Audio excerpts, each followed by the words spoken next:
चलो स्टार्ट करूँ। आगे इंटर का मैथ है, उसको आगे हम कुछ डेफिनेशन बता रहे हैं। वर्ग आव्यूह का शारीरिक डिटर्मिनेंट ऑफ स्क्वायर मैट्रिक्स क्या होता है, इसको बताएं। प्रत्येक स्क्वायर मैट्रिक्स के साथ एक संख्या या एक व्यंजक का संबंध किया जाए तो उसे स्क्वायर मैट्रिक्स का शारीरिक कहते हैं। इसका मतलब क्या है कि स्क्वायर मैट्रिक्स का हम डिटर्मिनेंट निकालें तो या तो एक संख्या आएगा या एक व्यंजक आएगा, तो वो कहलाएगा वर्ग आव्यूह का शारीरिक। ठीक है। अगली डेफिनेशन क्या है? अव्युत्क्रमणीय आव्यूह सिंगुलर मैट्रिक्स, इंग्लिश में कहते हैं सिंगुलर मैट्रिक्स। ठीक है। यदि किसी वर्ग आव्यूह के शारीरिक का मान शून्य हो तो उसे सिंगुलर मैट्रिक्स कहते हैं। ठीक है। डिटर्मिनेंट ए बराबर 0, मैंने उदाहरण दे के समझाया है। ए बराबर 2 - 6 - 1 3, इनका डिटर्मिनेंट निकालोगे तो 0 प्राप्त होगा। सही है।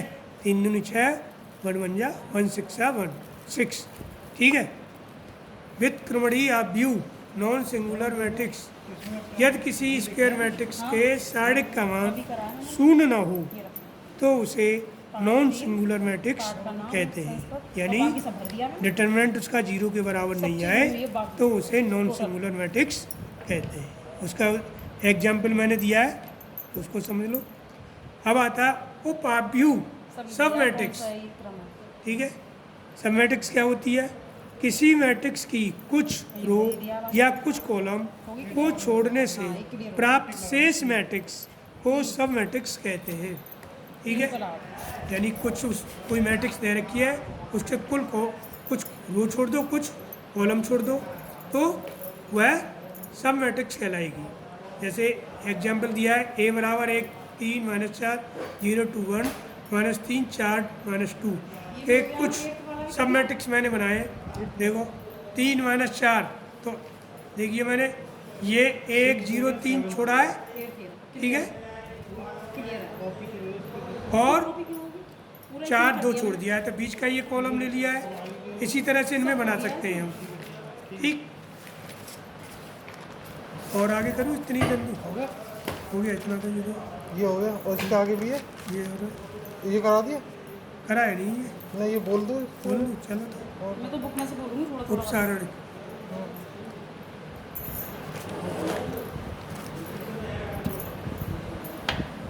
बोलो। हाँ।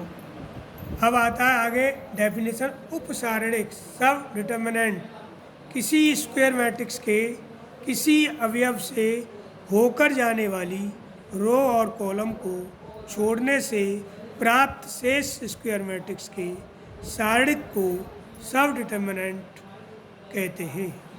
दोबारा परिभाषा, किसी स्क्वायर मैट्रिक्स के किसी अवयव से होकर जाने वाली रो और कॉलम को छोड़ने से प्राप्त शेष स्क्वायर मैट्रिक्स के शारीरिक को, ठीक है, सब डिटर्मिनेंट कहते हैं।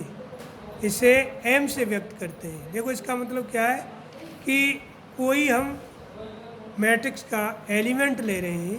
ठीक है। A11 लिया तो A11 में वाली सामने और नीचे वाले छोड़ को, और उसका A22 A23 और 32 और A33 का क्रॉस मल्टीप्लिकेशन करके हम ज्ञात करें, डिटरमिनेंट निकालें उसकी, तो M11 ज्ञात हो जाएगा। तो A11 का उपसारण का M11 बराबर मैंने लिखा है ऐसे ही, A11 से होकर, देखो डेफिनेशन से, किसी अवयव से होकर जाते, A11 से होकर के जा रहा है ये। ठीक है। तो सामने छोड़ दिया और उसके नीचे छोड़ दिया है, वो लिख लिए मैट्रिक्स डिटर्मिनेंट में, उनका डिटर्मिनेंट निकाला, वो उसकी उपसारणिक कहलाता है। तो प्रत्येक की हम इसी तरह से हम निकाल सकते हैं। ठीक। अब आता है सहखंड या सह गुणनखंड कोफैक्टर। इसकी डेफिनेशन देखो, किसी स्क्वायर मैट्रिक्स के आई जे, इसका मतलब आयत रो जेत कॉलम, वे अवयव का सेकंड सी आई जे बराबर -1 की पावर आई प्लस जे इंटू एम आई जे होगा। ठीक है, ये फॉर्मूला सहित मैंने लिखा है। ठीक, सहखंडज आव्यूह एडजॉइंट मैट्रिक्स क्या होती है? किसी स्क्वायर मैट्रिक्स के अवयवों के संगत सहखंडों से निर्मित मैट्रिक्स का परिवर्त मैट्रिक्स एडजॉइंट मैट्रिक्स कहलाता है।